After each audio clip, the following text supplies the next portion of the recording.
chers téléspectateurs, et merci encore une fois de plus d'être des nôtres en ce jour. Notre interview de ce jour se basera sur l'anesthésie. En effet, l'anesthésie est une méthode médicale utilisée pour induire une perte de conscience ou encore de sensibilité, généralement utilisée pour permettre des interventions chirurgicales. Alors, nous recevons aujourd'hui le docteur Ulrich Judicaël Biez, médecin anesthésiste et réanimateur, directeur général adjoint du CHU de Brazzaville, qui nous donnera bien plus d'explications sur l'anesthésie. Suivez. Je suis docteur Ulrich Judicaël Biez, médecin anesthésiste réanimateur de formation et directeur général adjoint du CHU. L'anesthésie est une discipline médicale très importante qui permet le développement, qui est transversale, qui travaille avec toutes les autres spécialités médicales et qui permet d'une part d'endormir tous les patients qui vont bénéficier des actes chirurgicaux. Donc, il existe, comme vous savez, je pense, plusieurs types d'anesthésie. L'anesthésie générale, l'anesthésie locale, l'anesthésie loco-régionale. Comme je l'ai dit, facilite la réalisation des interventions chirurgicales. S'il n'y a pas l'anesthésie, on ne peut pas opérer les malades parce qu'elle permet de supprimer la douleur. On ne peut pas opérer quelqu'un dans la douleur. Donc l'anesthésie permet, par l'administration d'un agent anesthésiant, à travers plusieurs techniques, de supprimer la douleur. Et cette douleur qu'on supprime, on peut la supprimer au niveau d'une partie du corps, au niveau de toute une région du corps, où on peut endormir totalement le patient. On parle alors d'une anesthésie générale. Quand on endort une partie du corps, c'est une anesthésie locale. On endort toute une région du corps, comme dans une rachi-anesthésie, où on endort la partie inférieure du corps. Eh bien, on parle d'une anesthésie loco-régionale. Et quand on endort tout le corps, c'est une anesthésie générale. Et donc, sans l'anesthésie, il n'est pas possible. La chirurgie n'est pas possible. Et donc, dans un bloc opératoire, vous avez plusieurs professionnels, plusieurs spécialistes. Il y a le chirurgien qui opère, mais à côté de lui, il y a l'anesthésiste qui doit supprimer la douleur pour permettre la réalisation d'un acte chirurgical. Voilà. Et souvent, ce que fait l'anesthésiste n'est pas connu du grand public. Le malade, quand il rentre au bloc, pour être opéré, quand il sort, on ne sait pas que à côté du chirurgien, il y a eu un monsieur, une madame qui a joué un rôle important et sans qui cette opération n'aurait jamais été possible. Donc c'est le médecin anesthésiste, c'est l'infirmier anesthésiste qui facilite donc l'intervention chirurgicale. C'est très important d'avoir une bonne anesthésie parce que si on n'a pas une bonne anesthésie, eh bien, il n'est pas possible qu'on puisse réaliser une anesthésie, une intervention chirurgicale. Le patient, il va bouger, le patient aura mal, d'accord? Et donc, on ne peut pas réaliser une intervention chirurgicale. Il existe, l'anesthésie s'adapte également au type de patient. L'anesthésie s'adapte également au type d'intervention chirurgicale. Parce qu'on n'endort pas pour une appendicite ou une hernie inguinale de la même manière qu'on endormirait un patient qui a besoin d'être opéré pour le cerveau. On n'endort pas de la même manière un patient pour une chirurgie thoracique ou une chirurgie cardiaque de la même manière qu'un patient qu'on va opérer du ventre. Donc l'anesthésie est adaptée en fonction du patient et également en fonction du type d'intervention chirurgicale. Est-ce qu'on peut avoir des complications ou pas? Bien, voilà. Donc quand on parle de l'anesthésie de qualité, une anesthésie sécurisée, ça veut dire qu'on prend des précautions pour éviter qu'il y ait des incidents, qu'il y ait des complications. D'accord? Et pour arriver donc à diminuer le risque de complications, cela passe par une bonne formation. Hein? Une très très bonne formation. Mais cela passe aussi par... il faut qu'on arrive à rendre disponible au niveau des blocs opératoires de tous les hôpitaux les médecins anesthésistes, qu'il y ait des médecins anesthésistes. Vous voyez, il n'y a pas beaucoup de médecins anesthésistes à travers le monde et particulièrement au Congo, on n'a pas assez de médecins anesthésistes. C'est dommage parce que l'idéal c'est qu'au niveau de chaque bloc opératoire qu'il y ait un médecin anesthésiste qui travaille accompagné d'infirmiers anesthésistes, d'accord? Les infirmiers sont là pour aider le médecin, mais c'est le médecin qui prend des décisions.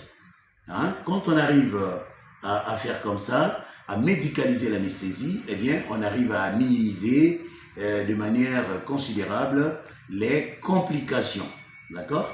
Et donc, malheureusement, vous voyez, au Congo-Brazzaville, on n'a qu'une vingtaine de médecins anesthésistes, une vingtaine. Et donc, les infirmiers anesthésistes ont encore un rôle important dans notre pays. C'est eux qui endorment la majorité des patients, d'accord, du début jusqu'à la fin, deux fois sans aucune supervision médicale, hein, de médecins anesthésistes. Cela est un danger.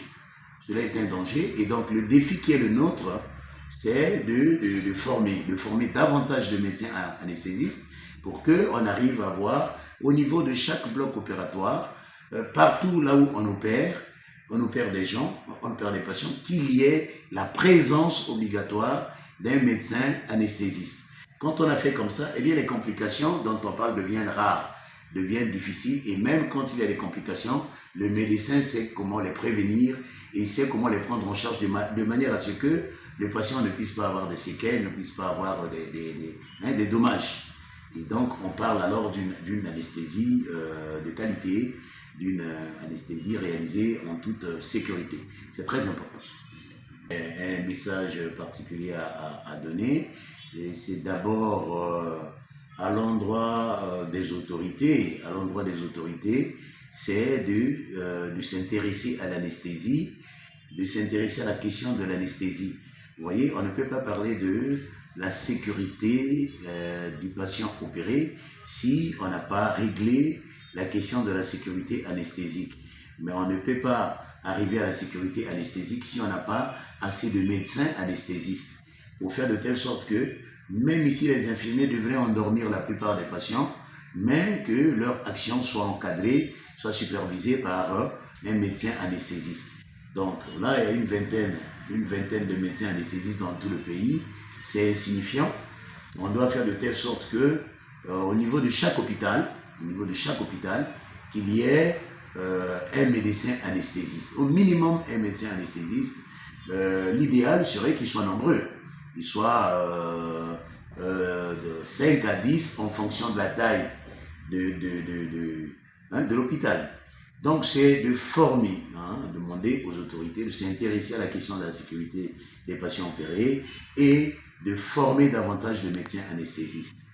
Ben, à l'endroit des patients, à l'endroit de la population, c'est les rassurer que même ici, on n'a pas encore un nombre important de médecins anesthésistes, et jusqu'alors, on s'arrange à ce que nos infirmiers, qui endorment la plupart des patients, soient bien formés,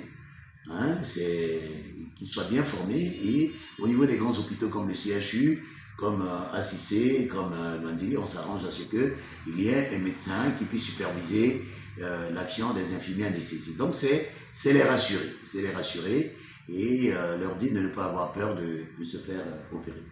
Et tout à l'heure, on a parlé de la définition de l'anesthésie et de l'importance du médecin anesthésiste réanimateur. Et donc, comme je l'ai dit, il y a le volet anesthésie, on en a parlé. Il va faciliter l'endormissement des patients pour permettre à ce qu'ils soient opérés. Mais de l'autre côté, il y a le volet réanimation. Donc, le médecin anesthésiste réanimateur, il réanime les patients qui sont graves, les patients qui arrivent à l'hôpital avec une détresse vitale, avec une menace vitale, immédiate, les patients très graves qui vont en réanimation, hein, qui arrivent aux urgences dans des situations difficiles. Et donc, c'est aussi le médecin anesthésiste-réanimateur qui s'en occupe. En fait, il est parmi les professionnels médicaux qui s'occupent de la prise en charge des patients graves. Voilà ce que je peux dire. Donc, il y a l'anesthésie et il y a la réanimation. Donc, je disais, il y a la possibilité d'avoir des complications comme dans toute chose, hein. Mais ces complications peuvent être prévenues. Hein? On peut anticiper, on peut prévenir, on peut éviter qu'on puisse arriver à des complications. Et c'est pour cela d'ailleurs que une étape importante de l'anesthésie, c'est la consultation d'anesthésie.